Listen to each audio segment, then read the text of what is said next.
Hello everybody. Right, chapter 8. We're doing really well though. Well past halfway now. So, the other mother looked healthier than before. There was a little blush to her cheeks, and her hair was wriggling like lazy snakes on a warm day. Her black button eyes seemed as if they had been freshly polished. She had pushed through the mirror as if she were walking through nothing more solid than water, and had stared down at Coraline. Then she had opened the door with a little silver key. She picked Coraline up just as Coraline's real mother had when Coraline was much younger, cradling the half-sleeping child as if she was a baby. The other mother carried Coraline into the kitchen and put her down very gently upon the countertop. Coraline struggled to wake herself up, conscious only for the moment of having been cuddled and loved and wanting more of it, then realising where she was and who she was with. "There, my sweet Coraline," said her other mother. "I came and fetched you out of the cupboard. You needed to be taught a lesson, but we temper our justice with mercy here. We love the sinner and we hate the sin. Now, if you will be a good child who loves her mother, be compliant and fair-spoken, you and I shall understand each other perfectly, and we shall love each other perfectly as well." Coraline scratched the sleep's grit from her eyes. "There were other children in there," she said, "old ones from a long time ago." "Were there?" said the other mother. She was bustling between the pans and the fridge, bringing out eggs and cheese and butter and a slab of sliced pink bacon. "Yes," said Coraline, "there were, and I think you're planning to turn me into one of them. A dead shell." Her other mother smiled gently. With one hand she cracked the eggs into a bowl. With the other she whisked them and whirled them. Then she dropped a pat of butter into the frying pan where it hissed and fizzled and spun as she sliced thin slices of cheese. She poured the melted butter and the cheese into the egg mixture and whisked it some more. "Now I think you're being silly, dear," said the other mother. "I love you. I will always love you. Nobody sensible believes in ghosts anyway. That's because they're all such liars. Smell the lovely breakfast I'm making for you." She poured the yellow mixture into the pan. "Cheese omelette, your favourite." Coraline's mouth watered. "You like games," she said. "That's what I've been told." The other mother's black eyes flashed. Everybody likes games," was all she said. "Yes," said Coraline. She climbed down from the counter and sat at the kitchen table. The bacon was sizzling and spitting under the grill, and it smelled wonderful. "Wouldn't you be happier if you won me fair and square?" asked Coraline. "Possibly," said the other mother. She had a show of unconcernedness, but her fingers twitched and drummed, and she licked her lips with her scarlet tongue. "What exactly are you offering?" "Me," said Coraline, and she gripped her knees under the table to stop them from shaking. "If you lose, I'll stay here with you forever, and I'll let you love me. I'll be the most dutiful daughter. I'll eat your food and play happy families, and I'll let you sew your buttons into my eyes." Her other mother stared at her, black buttons unblinking. "That sounds very fine," she said, "and if you do not lose, then you let me go. You let everybody go. My real mother, father, the dead children, everybody you've trapped here." The other mother took the bacon from under the grill and put it on a plate. Then she slipped the cheese omelette from the pan onto the plate, flipping it as she did so, letting it fold itself into a perfect omelette shape. She placed the breakfast plate in front of Coraline, along with a glass of freshly squeezed orange juice and a mug of frothy hot chocolate. "Yes," she said, "I think I like this game. But what kind of game shall it be? A riddle game, a test of knowledge, or a skill?" "An exploring game," suggested Coraline. "A finding things game." "And what is it you think you should be finding in this hide-and-go-seek game, Coraline Jones?" Coraline hesitated, then. "My parents," said Coraline, "and the souls of the children behind the mirror." The other mother smiled at this triumphantly, and Coraline wondered if she had made the right choice. Still, it was too late to change her mind now. "A deal," said the other mother. "Now eat up your breakfast, my sweet, and don't worry, it won't hurt you." Coraline stared at the breakfast, hating herself for giving in so easily, but she was starving. "How do I know you'll keep your word?" asked Coraline. "I swear it," said the other mother. "I swear it on my own mother's grave." "Does she have a grave?" asked Coraline. "Oh yes," said the other mother. "I put her in there myself. And when I found her trying to crawl out, I put her back. Swear on something else so I can trust you to keep your word." "My right hand," said the other mother, holding it up and waggling the long fingers slowly, displaying the claw-like nails. "I swear on that." Coraline shrugged. "Okay," she said, "it's a deal." She ate the breakfast, trying not to wolf it down. She was hungrier than she thought. As she ate, the other mother stared at her. It was hard to read expressions in those black button eyes, but Coraline thought that her other mother looked hungry too. She drank the orange juice, but even though she knew she would like it, she could not bring herself to taste the hot chocolate. "Where should I start looking?" asked Coraline. "Where you wish," said her other mother, as if she did not care at all. Coraline looked at her, and Coraline thought hard. There was no point, she decided, in exploring the garden and the grounds. They didn't exist, and they weren't real. There was no abandoned tennis court in the other mother's world, no bottomless well. All that was real was the house itself. She looked around the kitchen. She opened the oven, peered into the freezer, poked into the salad compartment of the fridge. The other mother followed her about, looking at Coraline with a smirk, always hovering at the edge of her lips. "How big are souls, anyway?" said Coraline. The other mother sat down at the kitchen table and leaned back against the wall, saying nothing. She picked her teeth with a long crimson varnished fingernail, then tapped the finger gently, tap, tap, tap, against the polished black surface of her black button eyes. "Fine," said Coraline. "Don't tell me. I don't care. It doesn't matter if you help me or not. Everyone knows that a soul is the same size as a beach ball." She was hoping the other mother would not say something like, "Nonsense." She was hoping the other mother would say something like, "Nonsense, they're the size of a ripe onion, or suitcases, or grandfather clocks." But the other mother simply smiled, and the tap, tap, tapping of her fingernail against her eye was as steady and relentless as the drip of water droplets from the tap into the sink. And then Coraline realised it was simply the noise of the water, and she was alone in the room. Coraline shivered. She preferred the other mother to have a location. If she was nowhere, then she could be anywhere. And after all, it is always easier to be afraid of something you cannot see. She put her hands into her pockets, and her fingers closed around the reassuring shape of the stone with the hole in it. And she pulled it out of her pocket and held it in front of her, as if she was holding a gun, and walked out into the hall. "I've got my stone here, look." So she held it out in front of her.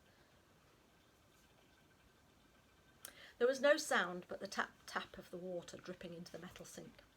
She glanced at the mirror at the end of the hall, and for a moment it was clouded over, and seemed to her that faces swam in the glass, indistinct and shapeless, and then the faces were gone. And there was nothing in the mirror but a girl who was small for her age, holding something that glowed gently like a green coal. Coraline looked down at her hand, surprised.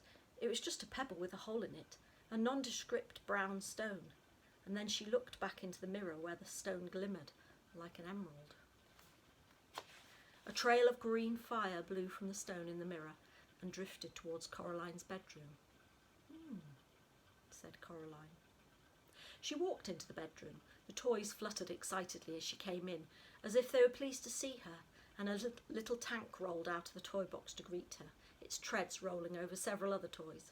It fell from the toy box onto the floor, tipping as it fell, and lay on the carpet like a beetle on its back, grumbling and grinding its treads before Coraline picked it up and turned it over. The tank fled under the bed in embarrassment. Coraline looked around the room. She looked in the cupboards and the drawers. Then she picked up one end of the toy box and tipped all the toys in it out onto the carpet where they grumbled and stretched and wiggled awkwardly free of each other. A grey marble rolled across the floor and clicked against the wall. None of the toys looked particularly soul-like, she thought. She picked up and examined a silver charm bracelet from which hung tiny animal charms which chased each other around the perimeter of the bracelet, the fox never catching the rabbit and the bear never gaining on the fox. Coraline opened her hand and looked at the stone with the hole in it, hoping for a clue but not finding one. Most of the toys that had been in the toy box had now crawled away to hide under the bed, and the few toys that were left, a green plastic soldier, the glass marble, a vivid pink yo-yo and such, were the kind of things you find in the bottom of toy boxes in the real world, forgotten objects, abandoned and unloved. She was about to leave and look elsewhere, and then she remembered a voice in the darkness, a gentle whispering voice, and what it had told her to do. She raised the stone with the hole in it and held it in front of her right eye. And she closed her left eye and looked at the room through the hole in the stone. Through the stone the world was grey and colourless, like a pencil drawing. Everything in it was grey. No, not quite everything. Something glinted on the floor, something the colour of an ember in a nursery fireplace, the colour of scarlet and orange tulip nodding in the May sun. Coraline reached out her left hand, scared that if she took her eye off it, it would vanish, and she fumbled for the burning thing. Her fingers closed around something smooth and cool. She snatched it up and then lowered the stone with the hole in it from her eye and looked down. The grey glass marble from the bottom of the toy box sat dully in the pink palm of her hand. She raised the stone to her eye once more and looked through it at the marble. Once again, the marble burned and flickered with a red fire. A voice whispered in her mind, "Indeed, lady, it comes to me that I certainly was a boy. Now I do think on it. Oh, but you must hurry. There are 2 of us still to find, and the beldam is already angry with you for uncovering me." If I'm going to do this, thought Coraline, I'm not going to do it in her clothes. She changed back into her pyjamas and her dressing gown and her slippers, leaving the grey sweater and the black jeans neatly folded up on the bed and the orange boots on the floor by the toy box. She put the marble into her dressing gown pocket and walked out into the hall. Something stung her face and hands like sand blowing on a beach on a windy day, and she covered her eyes and pushed forward. The sand stings got worse, and it got harder and harder to walk, as if she were pushing into the wind on a particularly blustery day. It was a vicious wind and a cold one. She took a step backwards the way she had come. "Oh, keep going," whispered a ghost voice in her ear, "for the beldam is angry."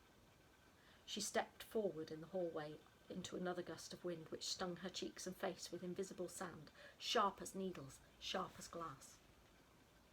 "Play fair," shouted Coraline into the wind. There was no reply, but the wind whipped about her one more time petulantly, and then it dropped away and was gone. As she passed the kitchen, Coraline could hear, in the sudden silence, the drip-drip of the water from the leaking tap, or perhaps the other mother's long fingernails tapping impatiently against the table. Coraline resisted the urge to look. In a couple of strides, she reached the front door, and she walked outside. Coraline went down the steps and around the house until she reached the other Miss Spink's and Miss Forcible's flat. The lamps around the door were flickering on and off almost randomly now, spelling out no words that Coraline could understand. The door was closed. She was afraid it was locked, and she pushed on it with all her strength. First it stuck, and then suddenly it gave, and with a jerk, Coraline stumbled into the dark room beyond. Coraline closed one hand around the stone with the hole in it and walked forward into the blackness. She expected to find a curtained anteroom, but there was nothing there. The room was dark. The theatre was empty. She moved ahead cautiously. Something rustled above her. She looked up into the deeper darkness, and as she did so, her feet knocked against something. She reached down, picked up a torch and clicked it on, sweeping the beam around the room. The theatre was derelict and abandoned. Chairs were broken on the floor, and old dusty spiders' webs draped the walls and hung from the rotten wood and the decomposing velvet hangings. Something rustled once again. Coraline directed her light beam upwards towards the ceiling, and there were things up there, hairless jellyfish. She thought they might once have had faces, might even once have been dogs, but no dogs had wings like bats, or could hang like spiders like bats upside down. The light startled the creatures, and one of them took to the air, its wings whirring heavily through the dust. Coraline ducked as it swooped close to her. It came to rest on a far wall and began to clamber upside down, back to the nest of the dog bats upon the ceiling. Coraline raised the stone to her eye. and she scanned the room through it, looking for something that glowed or glinted, a telltale sign that somewhere in this room was another hidden soul. She ran the beam of the torch around the room as she searched, the thick dust in the air making the light beam seem almost solid. There was something up on the back wall behind the ruined stage. It was greyish-white, twice the size of Coraline herself, and it was stuck to the back wall like a slug. Coraline took a deep breath. "I'm not afraid," she told herself. "I'm not." She did not believe herself, but she scrambled onto the old stage, fingers sinking into the rotting wood as she pulled herself up. As she got close to the thing on the wall, she saw that it was some kind of sack, like a spider's egg case. It twitched in the light beam. Inside the sack was something that looked like a person, but a person with 2 heads, with twice as many arms and legs as it should have. The creature in the sack seemed horribly unformed and unfinished, as if 2 plasticine people had been warmed and rolled together, squashed and pressed into one thing. Coraline hesitated. She did not want to approach the thing. The dog bats dropped one by one from the ceiling and began to circle the room, coming close to her but never touching her. Perhaps there are no souls hidden in here, she thought. Perhaps I can just leave and go somewhere else. She took a last look through the hole in the stone. The abandoned theatre was still a bleak grey, but now there was a brown glow as rich and bright as polished cherry wood, coming from inside the sack. Whatever was glowing was being held in one of the hands of the thing on the wall. Coraline walked slowly across the damp stage, trying to make as little noise as she could, afraid that if she disturbed the thing in the sack it would open its eyes and see her, and then. But there was nothing that she could think of that was as scary as having it look at her. Her heart pounded in her chest. She took another step forward. She had never been so scared, but still she walked forward until she reached the sack. Then she pushed her hand into the sticky, clinging whiteness of the stuff on the wall. It crackled softly like a tiny fire as she pushed, and it clung to her skin and clothes like a spiderweb clings, like white candy floss. She pushed her hand into it and she reached upward until she touched a cold hand which was, she could feel, closed around another glass marble. The creature's skin felt slippery, as if it had been covered in jelly, and Coraline tugged at the marble. At first nothing happened. It was held tight in the creature's grasp. Then one by one the fingers loosened their grip, and the marble slipped into her hand. She pulled her arm back through the sticky webbing, relieved that the thing's eyes had not opened, and she shone the light on its faces. They resembled, she decided, the younger versions of Miss Spink and Miss Forcible, but twisted and squeezed together like 2 lumps of wax that had melted and melded together into one ghastly object. Without warning, one of the creature's hands made a grab for Coraline's arm. Its fingernails scraped her skin, but it was too slippery to grip, and Coraline pulled away successfully. And then the eyes opened. 4 black buttons, glinting and staring down at her, and 2 voices that sounded like no voice that Coraline had ever heard began to speak to her. One of them wailed and whispered. The other buzzed like a fat, angry blue bottle at a window pane, but the voices said as one person, "Thief! Give it back! Stop, thief!" The air became alive with dog bats, and Coraline began to back away. She realised then that, terrifying though the thing on the wall was, the thing that had once been the other Mrs. Spink and Forcible, it was attached to the wall by its web, encased in its cocoon. It couldn't follow her. The dog bats flapped and fluttered about her, but they did nothing to hurt Coraline. She climbed down from the stage and shone the torch about the old theatre, looking for the way out. "Flee, miss," wailed a girl's voice in her head. "Flee now. You have 2 of us. Flee this place while your blood still flows." Coraline dropped the marble into her pocket beside the other, and she spotted the door, ran to it, and pulled on it until it opened. Okay. Right, so chapter 9 next. Yeah, we're doing a good job here, aren't we? All right, that's it for now. Bye for now.